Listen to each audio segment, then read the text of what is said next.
Yeah, Jamie, police say as they were investigating and looking for evidence inside of that car, they found the infant's body lying there decomposed up under the seat. Officials at the Lucas County Juvenile Detention Center say they're taking proper precautions to make sure all 18 residents remain coronavirus negative. Just like some of those protesters said, they're not going to stop protesting because the voting is over, but they're going to continue because they feel they have a purpose. That shooting actually caused Woodward High School to be put on lockdown for hours. Whether you're self-quarantining or out at a grocery store, Dr. Brian Kaminsky with the Toledo Hospital wants to make sure you're aware of all of the common surfaces that coronavirus may live on. With the weather being so nice this Christmas, it's no surprise why so many people showed up here at Metro Parks for the annual holiday walk. For most of us, our dentist appointments have been canceled during this coronavirus pandemic. But what do you do if you find yourself in excruciating pain? And this time, he's giving us helpful tips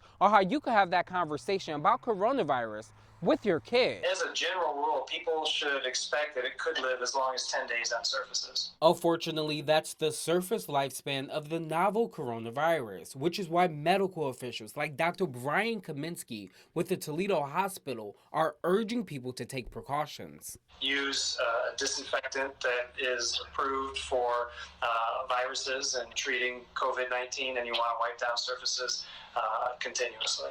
And the majority of those surfaces are right inside of your home. Things like tables, kitchen utensils, doorknobs, and even electronics like your cell phone. Phones are highly contaminated on a regular basis, and I know some of the phone manufacturers have come out with their own statements on cleaning products and said, it's okay to wipe this down with the regular cleaning products. Moving to outside into public places, Dr. Kaminsky says you should be extremely cautious when touching surfaces that may have had multiple hands on them, such as exercise equipment, shopping carts, and most importantly, gas pumps. Well, a gas pump, you're going to grab a handle and you're going to, put your hand on that handle for a while as you're pumping gas, and you're going to touch it again when you take the nozzle out of your gas tank and hang it up. So that's a good example of something that could be contaminated. Lastly, it's the one surface that no one thought twice about sanitizing.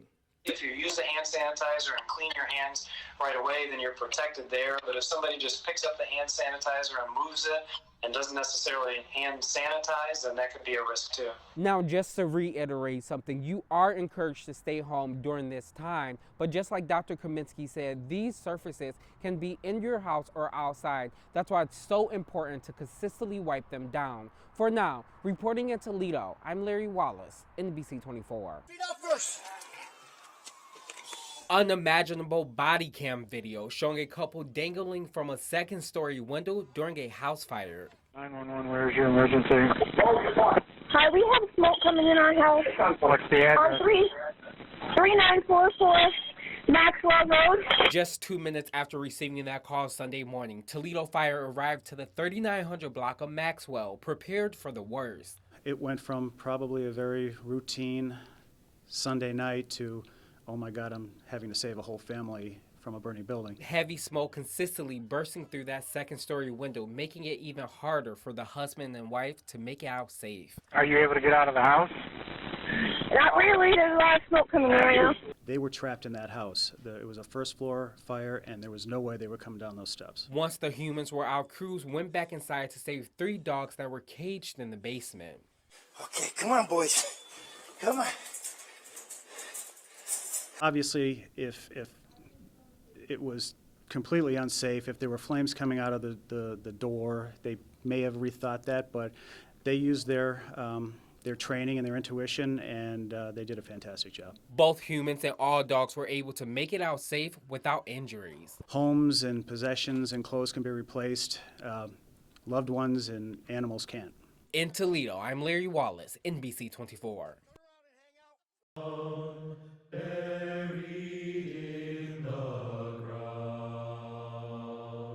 If you weren't there, it's hard to describe what was going on in the country. Ohio activist Jeff Zins gathering his emotions as he tries to explain the devastating event that happened at Kent State University on May 4th, 1970. Jeff was in high school at the time.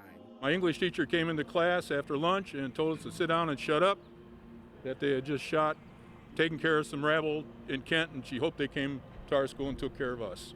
Unfortunately, those shots were being fired at unarmed college students by the Ohio National Guard during a Vietnam War protest. This resulted in 9 students being injured and 4 losing their lives.